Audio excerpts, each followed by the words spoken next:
Hey, welcome back to Music Artists, The Vision and Decisions. I am Tyler Norris. I'm Eric Ferris. And we are Maggio. That's MA6IO. We are a music production company down here in Dallas, Texas. And today we're going to be talking about mastering. So what is mastering? Would you have a quick side note on what you think it is? It's a mystery, really. It is a mystery. It is a mystery. For a lot of people, it is. But we're here to solve that mystery. Hopefully clear the air. I used to, when I was first starting out, I remember it being like, it's just voodoo. I don't know what happens. But it's not that big of a deal. It makes a lot of sense when you start to look into it. It does. So we'll start out. So essentially mastering is kind of the final touches to your song. It's after you've gone through the writing process, production process, mixing process, recording, mastering, kind of overall, you sit down with it and you start working on the song and making it sound even better, which is interesting since it should already be sounding amazing, right? But there's always another step. But mastering should be the final step. A lot of times it would be to create a radio-ready version of it, to basically pump it up and make it nice and loud. Well, loud's part of it. So that is part of it. So the big thing, I think, though, I mean, anybody can make anything loud. You just throw a limiter on there and make it loud. But a lot of mastering, especially when you start to dig into it, you realize there's a lot of EQ work. There's a lot of, you can do multi-band compression to get all the different spectrums of the frequency bands sounding good. It depends on the music as well also. And then, I mean, you can do tons of stuff. You can add saturation. You don't always have to, but you can. You can use a stereoizer. I can't even say that. Stereoizer. Is that how you... Stereoizer? Stereoizer? There's no I don't know. We give up on that one.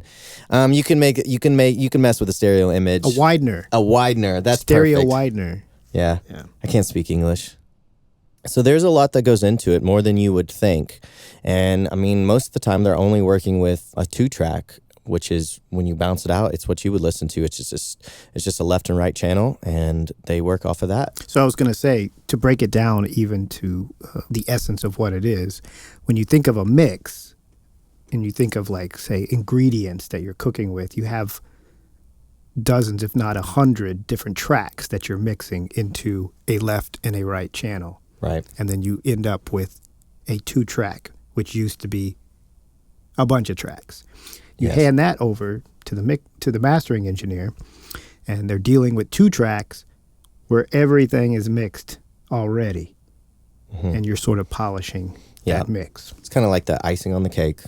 Since we're going back to cooking references. Yeah, it is like icing. It is. So if you're going to do a commercial release and you're serious about your song standing up to other songs on streaming services, then you're going to have it mastered, because that's the step that gets you to that level of quality and sound. You dig? I dig. So answer me this question. The difference between mastering a single and mastering a collection of songs that are going to make up an album. For instance, what if you mastered a single, the artist released that single, later on included it in a larger collection of songs? How would you approach the mastering? Yeah, so I've heard a lot of mastering engineers hate mastering singles. I mean, it's the way of the world now, so it is what it is. Because realistically, mastering an album, you make all the songs cohesive. It's even more like you make it feel like an album, like they flow into another and they have the same tonal quality. Now, when I do it and I'm mastering a single, so I'll have a session that's mastered for that single, and if we do more songs that are going to go into an album, I actually pull them back into that session and compare them with the single. I do that a lot, actually, because an artist will release a song and be like, well, I really want to release a whole album. And, it's important to make things sound similar, because if they're jumping all over the place, it's going to be weird for the listener. If all of a sudden one's really muddy or one's really bright, you just want it to all be cohesive. So it's definitely important to have them mastered together, especially if it's an album. Yeah. Another thing about mastering is it is the icing on the cake. So you want your cake to be made well. You want all the ingredients to be tasting good, or realistically, going back to music, you want to have your song structured well. You want your lyrics to be solid, it be recorded well, produced well, mixed well, because mastering will bring out maybe some mix issues or some recording issues or vocal issues. Same way with mixing. Mixing has a tendency to do that as well. And a lot of times, a mastering engineer will actually send a mix back and be like, "Hey, can you adjust this in the mix? Because let's say the hi-hat's really bad over the vocals." And there's some stuff we can do. I mean, but it's always better, in my opinion, to fix it before it gets to mastering. If I'm having to like do something like DS the vocal and mastering, obviously since it's a 2-track, it's affecting the entire instruments. You're essentially de-essing everything. Everything. Well, whatever those frequencies are that it's affecting. Right. So you definitely want your whole song to be sounding great before it hits the master, because it's going to make it sound even better. I like to use this phrase, it's easy to polish diamonds. So if it's already a diamond when it's getting into the mastering process, it's gonna be much easier to clean up and make it radio ready, or I guess streaming ready now. The pricing of a mastering is something to consider too as an artist. I would say masters typically range for like a decent engineer is like 50 to, I mean, you can get up to 250 a master if you're going through a pure mastering studio, which is what they do all day, every day. So if you could kind of explain, there are services online that provide mastering, and maybe explain what you would be looking at if you went that route versus a human. Yes. So it is something to consider as well, because if you're Googling it and looking for a mastering engineer, the automated services are going to pop up. So they are fairly inexpensive. They're like $10-15, I think, to get a song mastered. Now, the only thing with that is like you plug it in and they'll tell you this is how I want it to sound tonally, but you do lose a lot of the human element and the creativity and the art behind it. I'm not saying that it's going to end up bad. It's not necessarily is. I mean, there's been a million blind tests out there that I've seen, and most of the time, though, people like the artist touch. And I think mastering, just like mixing and production, it is bringing another set of ears to it and being creative with it.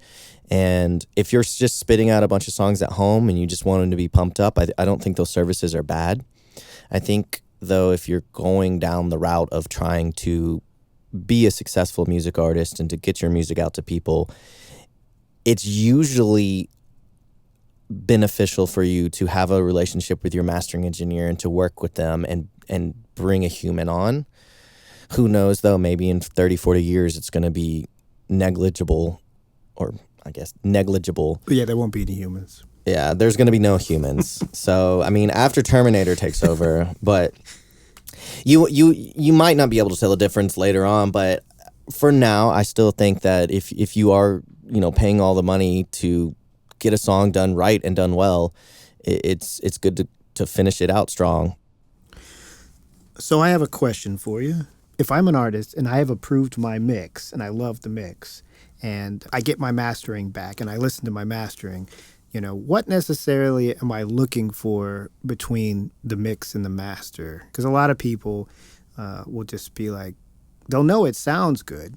They'll be like, yeah, it sounds good. And it sounds, I mean, most people will say it sounds louder. Right. Because it is going to be louder. Yes. But what do you have to say about that? Well, I mean, clearly it's going to, especially with today's mastering and the way things are, it's going to be louder. The other thing to listen for is also depending on the music, but the clarity. Mastering tends to, I feel like, bring out instruments and make the vocals a little bit more crisp, a little bit more clear. Overall, I feel like it's typically how it goes. I end up having to carve a lot of mud out of mixes, and that's just, it is what it is. So, and then just presence. It's just how does the mix sound? Does everything sound thick and upfront? And again, obviously upfront is relative to the music. Because you can get songs mastered and you're like, I want it to sound like the 70s, right? So they're going to roll off some of that crispness and the brightness that you would have and go for more lo-fi. So you're looking at tonal quality, instrumentation, feel. Like, did it change your mix overall too much, or did it just bring out the mix, make it sound better? And that's something I would listen for. And then you can use it, you can compare it to other songs. If you're listening on Spotify, like, how does my master sound to this master? And I think that's probably something good to do. It's always good as an artist to start to get your ears and to start to train your ears to listen for things, because then it's going to be so much easier for you in the long run to point those things out and get them adjusted for the better and quicker. Yeah. Well, I feel like I learned a lot. It was short. So mastering is not like the most in-depth subject, not as compared to, songwriting, production, or mixing, even recording. But it is very important. And it's definitely a process you don't want to skip if you are trying to make yourself commercially viable and want people to listen to your music. Because, again, the average listener won't be able to pick it out and be like, that song sounds, I don't know, just not as good as the other songs. And it's, it could be mastering because it's just not as loud, or it's not as well polished. Doesn't feel like it has as much life in it. Right. Yeah, and mastering can bring a lot of energy to your mixes and to your songs, and I would highly recommend not to skip that step. Anything you have to say on the subject? No. Can you do it in the opposite order? Can you master first and then mix? No. Okay. Maybe. I don't know. I've never tried that. That'd be interesting. Yeah. Well, that was stupid. Well, thanks for tuning in. I know it was a shorter episode, but it's not the most in-depth subject to talk about. I'm sure you can find out way more information as well, but I think as an artist, it's just good to understand where some of this is coming from. So again, we are Maggio, MA6IO, and you can find us at ma6io.com. My name is Tyler Norris. I'm Eric Ferris. And be sure to like and subscribe and share this if you're getting some value, if you're enjoying what we do for you. And we're definitely got some more episodes queued up and going to more in release strategies and stuff as an artist. So look forward to those. Cheers. All right.